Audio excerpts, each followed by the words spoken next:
हर साल की तरह इस बार भी रमजान की आमद से कबल ही अंदरूने सिंध और ज़ेरी पंजाब के इलाकों से गदागरों की खेप कराची पहुंचकर अपनी दुकानें संभाल चुकी है। शहर के हर चौक, हर सड़क पर डेरे सजाए जा चुके हैं। बच्चे, बूढ़े, जवान और खवातीन गदागर रमजान और ईद सीजन में खूब लूट मचाएंगे। इतने 100-150 मांग लेते, लोग नहीं देते। रमजान का दिन आता, रोजे में कुछ नहीं देते, अभी मांग लेते हैं 100, 150, 200, 250 मांग लेते हैं। माह सियाम के दौरान शहर के हर बाजार, मस्जिद, इमाम बारगाह और खाने पीने के मराकज़ पर गदागरों की अलगार होगी। गदागर कहते हैं कि सड़क किनारे डेरे डालने के लिए इंतजामिया को 1000-2000 देकर रोजाना हजारों कमाते हैं। ठेला लगाता है रमजान में 10-15 हजार बस।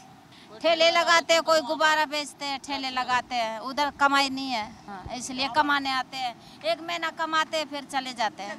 माह सियाम में शहरी लाखों करोड़ों की खैरात, ज़कात और सदक़ात अदा करते हैं, मगर ये रकम असल मुस्तहीक़ीन तक पहुँचने के बजाय गदागर माफिया और बदउनवान अहलकारों की जेबें गर्म करने के काम आती है।